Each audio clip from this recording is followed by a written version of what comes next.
JSA issue 2, Jeff Lemire writing with DIEGO OLORTEGUI on the art. So I enjoyed this quite a bit. Like, I really like spending time with all these characters, and I like kind of the fleshing out of what happened to them on the build-up. But I will say this, I do think the structure of issue 1 and 2 of this book is kind of weird, because this issue effectively is all flashback for the most part, and just kind of ends almost like we're back in the same place at the end of issue 1, you know? Yeah, it kind of Pulp Fiction's it, right? Where we get the different perspective of what led us to that point. Yeah. I almost wonder if it would have been wise to restructure like what's in issue 1 and 2 a little bit. Maybe it's because they wanted to have the big reveal at the end of issue 1, so they felt they had, like, Lemire felt he had to do it that way. But that's what I feel, because if you know that what's his name? Why am I drawing a blank? I love the dude. The mask. Johnny Sorrow? Johnny Sorrow, thank you. Okay. I kept wanting to call him Johnny Thunder. I'm like, that's nobody's name. Like, the Shaquem Thunder, but that you want to have that reveal that he's Obsidian, but if you do that early here and you know that Obsidian's been affected, then it's not, you know. But no, I like all the pieces to this. Just, you're right, maybe that the way they went about it was a little bit wonky. Yeah, because the book starts a week ago, and it's like, okay, this is Jade, the young Dr. Midnight, and Sand are dealing with a crisis, a little situation, where it's basically like an opera house where all the people in it are all floating, and there's like nothing, there's no reason seemingly for why it's happening. It's a complete anomaly, and then it just kind of turns off. Like, they all just sort of fall, and they have to grab them quickly, and that's what it is. And meanwhile, young Wildcat, Jesse Quick, and Our Man are looking into something else. At the was it Ted Nightsold Observatory, and they're like, oh, they stole something from here. It seems to be Cobra. There's a big Cobra sign painted on the wall. Although that feels so obvious that that might be someone misleading them, if I was to guess. Just because, like, why are they leaving a calling card? I mean, I guess they would, but the lady behind Cobra, though, right? Isn't she part of the Injustice Society? Oh, that's true. Yes, right. Yeah, because I thought also why leave fingerprints? Because I thought she was Copperhead last time. That's right. Right. But it wasn't. Right. It was Cobra Leader. Yeah. I did have a moment when I was reading this scene where, because they mentioned this is Ted Knight's old place, and I had this moment of like, there's too many Teds in DC, because they said Ted Knight, and I went, oh yeah, Blue Beetle, and then I paused for a second and went, oh no, wait, no, that's Ted Kord. Ted Knight, who's Ted Knight again?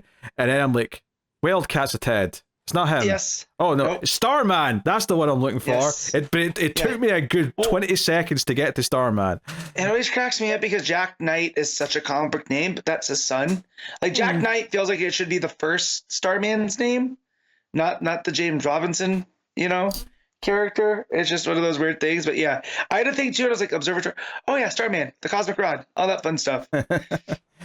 Yeah, just a little bit of all these characters.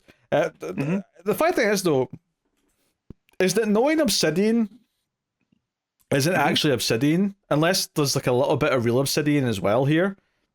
It did make reading some of these scenes a little bit weird, where the Injustice Society show up and attack the JSA, and Obsidian's the one that flies off to protect the younger characters. The younger characters being Khalid and Jakeem, who are playing video games at the time. And then the ghost character shows up from the Injustice Society and grabs them, and Johnny Shaw shows up. I guess it makes sense that Obsidian just flew off and went to him. But the thing is, though, is that Obsidian's then in the scene and Johnny Sorrow was there. So I guess what I'm reading this as is that this is the real Obsidian, and then Johnny Sorrow swaps out with him after this event. This is where the switch happens effectively. Because they all get pulled to the because Wotan's doing his spell, Fate's doing his spell, and they end up in this not quite Tower of Fate. So I wonder if Obsidian got lost along the way. Yeah, that's what I was going to say, though. Obsidian's not there with them, like, so we don't know where the real Obsidian is. But the only way this scene makes sense to me is if this was the real Obsidian, because Obsidian's in the scene at the same time as Johnny Sorrow. You see both of them together. Yeah. So I can only assume that it's after this where Sorrow has swapped places with Obsidian and is pretending to be him, which is obviously what we were seeing in issue 1 and got revealed by the end of that issue. Yes. So, I mean, that's fine. I feel like they should have made that a bit clearer, though. Like, maybe have the moment here where, like, Obsidian disappears and Johnny Sorrow, like, says, I'm going to assume his role, just to make it abundantly clear that this is where the switch kind of happens. But, you know, so the JSA that are all trapped in the tower are trying to find their way out. And I guess this is where I felt the structuring was a bit weird, is that I just kind of felt like them being trapped in the tower, Jay speeding around, the Hawks outside fighting all the various monsters. I kind of felt like there was nothing new here. This was the part to me that felt like I already knew they were in this situation last time, and I don't really feel like there's anything new to it based on this last few pages, you know? It just kind of feels like, this is the same as before, pretty much. But yeah. Anyway, Jay does find the door, though, and it ends up being some of the Injustice Society that are behind it. Grundy's there with, what's the Red Lantern's? Is it just Red Lantern? It's just Red Lantern, but what's her name? He calls her Ruby. Yeah, Ruby, there you go. Of course it's Ruby. Of course, there's Jade and Ruby. And the cliffhanger at the end is just that one of the monsters seemingly stabs Hawkman with a flaming sword. Yeah. So, which I thought was a bit weird, because you feel like he's having his 3 days from retirement speech with Kendra, right? Where he's like, yeah, it's, you know, I don't.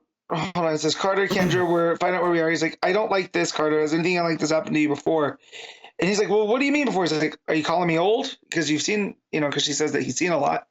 And I just felt like, and you know, what's going on here? And then he gets stabbed, and I'm like, but if they're in like a limbo place, we don't even know if they can actually die, right? Yeah, we don't have a lot of context for where they are right now. But yeah, so, But like, are we getting a weird resurrection? Like, is that where this is going? Like, I mean, like, they established that he has past lives in that conversation, so it's almost like they're reminding you of that, because he's going to die at the end of the issue, but he'll be back in some form soon. Yeah. So maybe Lemire's playing with that as possible. Yeah, I enjoyed the issue, but I did feel like the last couple of scenes where, once they get to the Tower of Fate and wherever the Tower of Fate is. It felt like not much new was like progressed from where I left this group of characters in issue 1, and the cliffhanger just felt a little bit random. But I feel like now that we've went back and explained their side of the story, we can move forward now with issue 3. Yeah, it is a bit chaotic towards the end here, and like not in a fun way, in a way where, you know, because then I remember what happened to Jakeem, right? Because he was like in that weird coma because they can't contact the Thunderbolt. And all that. That's right. And so you see it kind of happens here because of, was it Gentleman Ghost? You know, tackled him through. So yeah, there's definitely a bunch of pieces, and I trust Lemire enough that we'll get back to moving. But it definitely felt like a sidestep from the first issue. Yeah, because I definitely wanted to like go forward after the reveal that like Obsidian was actually Johnny Sorrow, and it's almost a shame that we could just go back in time here. And we don't take that forward in any meaningful way, because I'm hoping we get back to like the rest of the team from issue 1 next time. But still, though, I mean, I'm enjoying spending time with the characters, and the dynamics between them are pretty solid here. So, what are you giving JSA? I'm gonna the 7.5. Yeah, I'm just gonna go straight 7. It's fine. But complaints that I had previously mentioned.